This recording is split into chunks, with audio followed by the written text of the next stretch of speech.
All right, what's good, boys? Today is 1-29, 2025, and I'm going to be recapping the Forex Euro USD market for y'all. I didn't take a trade. I was tape reading today. I did take a hypothetical trade. I entered at that point in time and wait to see what happens. So I'll recap that trade along with today's market, today's order flow. But yeah, let me get into it.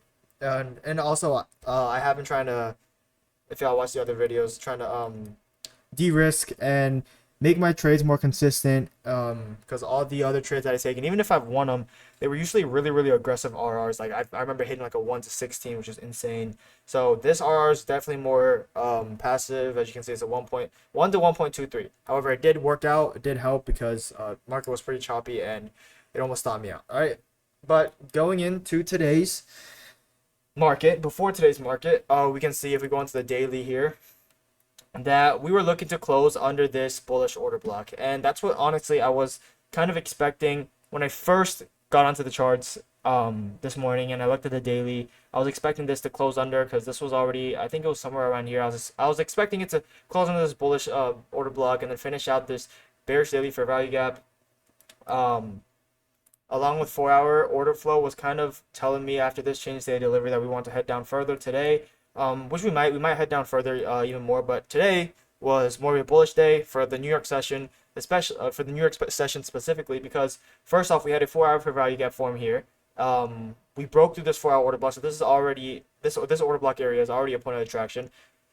In addition to this 4 hour fair value gap, it was pretty obvious that for the 8 a.m. at least we would be heading upwards for what you can call, I guess, a retracement and then probably head down further. But honestly, I'm kind of stumped on the long term, like the daily bias a little bit.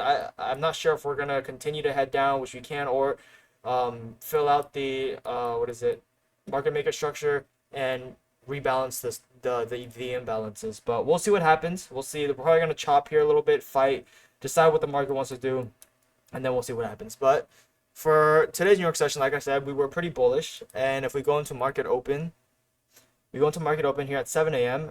This is a pretty blatant PO3 or AMD concept here. We could go for overnight. We were accumulating here, and right when market opens, we dump. What is that? Manipulation. What do we also take? Session lows. Say that's another tick off of my list for my strategy. We take a high time frame liquidity. So the session lows we take. There's also accumulation. We distribute down. So this is manipulation, and then now we're looking to distribute upwards. Accumulation, manipulation, distribute upwards. What does manipulation do? It stomps out all retail traders, right? And that's how you know they have enough money. They've acquired enough liquidity to move the market in their direction. So knowing that, I was expecting distribution to happen, and now all I was doing was waiting for displacement and a place to enter off of. And now I know after this 5 minute change state delivery, right here, I marked it out. This 5 minute change state delivery, we're in addition to creating a 5 minute fair value gap, it's pretty obvious that it's going to retrace back into the spot, right? However, I know that you're looking at this and you're kind of confused. Why didn't I enter off of this? This would have given me a lot better risk reward ratio, maybe, probably like put my stops maybe here and then target highs, maybe 1.5 ratio, something like that, right? The thing was, like I mentioned before, there was, or no, on the 15, I don't think I mentioned it actually. On the 15 minute, there was a fair value gap here. On the 15 minute, it wasn't looking that obvious that we would head up because this closed under the previous down close candle. So it kind of invalidated this order block, right? Giving us kind of like a break in structure, change the delivery ish kind of area. So I was partially expecting, I was kind of worried that it would reject off of this area and continue to head downwards. That's why we get chop here because the price is continuously fighting of on where it wants to head.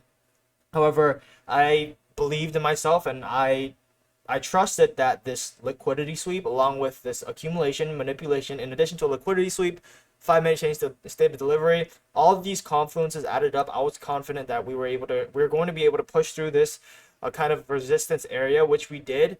That's why I entered kind of late because I wanted to see more confirmation. I could have really just entered. Let me look into the 1 minute.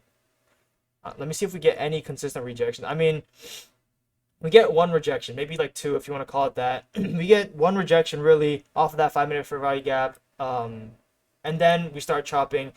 And the reason why I entered here was I wanted to see a break in structure off of this. This was where I kind of made my mistake.